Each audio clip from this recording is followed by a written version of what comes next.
Bismillahirrahmanirrahim. Assalamualaikum warahmatullahi wabarakatuh. Alhamdulillahirabbil alamin. Assalatu wassalamu ala asrafil anbiya'i wal mursalin wa ala alihi wa sahbihi rasulillahi ajmain. Amma ba'du. Puji syukur hanyalah milik Allah Subhanahu wa taala yang telah melimpahkan rahmat dan karunia-Nya buat kita semua. Salawat dan salam tak luput kita hadiahkan buat baginda kita Nabi besar Muhammad sallallahu alaihi wasallam. Baiklah, di sini saya akan menyampaikan tentang definisi dakwah Islam. Dimensi dakwah Islam. Secara umum, aktivitas dakwah memiliki dua dimensi besar, yakni dimensi kerisalahan dan kerahmatan yang satu sama lain merupakan two sides of a same coin, atau dua sisi koin yang sama, yang tidak dapat dipisahkan antara yang satu dan yang lainnya. Dalam konteks yang lebih luas, dimensi kerisalahan lebih identik dengan penyampaian teks agama sebagai ajaran ideal bagi manusia, sedangkan dimensi kerahmatan lebih merupakan upaya implementasi agama sebagai praktek sosial kebudayaan dalam kehidupan sehari-hari.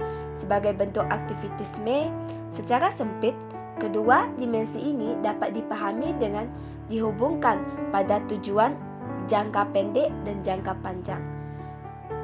Dimensi kerisalahan dari dakwah adalah pemahaman bahwa dakwah merupakan upaya penyampaian risalah atau ajaran yang dirujuk dari teks-teks agama. Dalam bahasa Arab, risalah memiliki akar kata dasar yang sama dengan kata rasul, yang artinya utusan. Setiap rasul selalu dibekali dengan risalah tertentu sebagai petunjuk bagi kaum atau umatnya.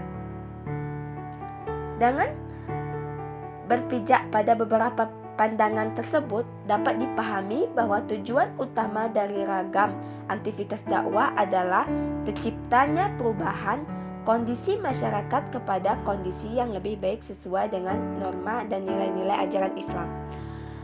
Yang pertama adalah aktivis dakwah dalam konteks komunikasi keagamaan dikenal dengan istilah tablik. Tablik secara bahasa berarti menyampaikan. Berbeda dengan istilah dakwah yang memiliki cakupan lebih luas, istilah tablik lebih spesifik dan lebih identik dengan komunikasi keagamaan dalam konteks public speaking.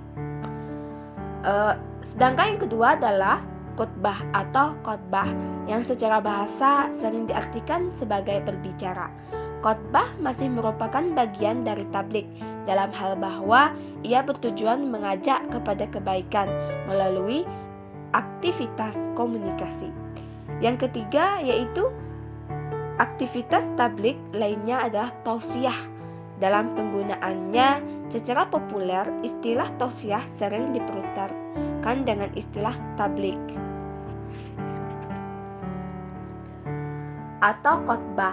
Hal ini disebabkan oleh karakteristik yang memang hampir mendekati. Tablik dan tausiah memiliki kesamaan dalam hal bertujuan menyampaikan informasi agama. Secara bahasa, tausiah berarti nasihat.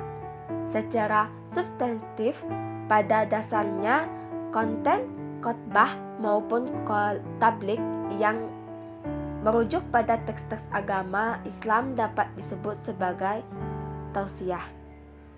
Sedangkan jika dilihat dari secara penyampaiannya, tausiah lebih bersifat persuasif dan tidak meluap-luap sebagaimana sering ditemui dalam kegiatan tablik. Sementara itu, dimensi kerahmatan dalam dakwah lebih banyak tampil secara umum sebagai suatu modal kehidupan yang selaras dengan nilai-nilai Islam sebagai upaya pewujudan rahmatan lil alamin.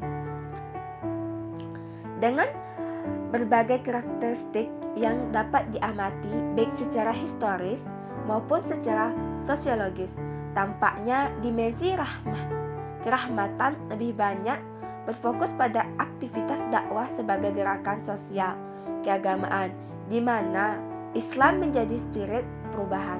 Tentu hal ini memiliki perbedaan krusial dengan dimensi kerisalahan yang lebih fokus pada upaya transmisi pesan-pesan keagamaan dalam kehidupan masyarakat.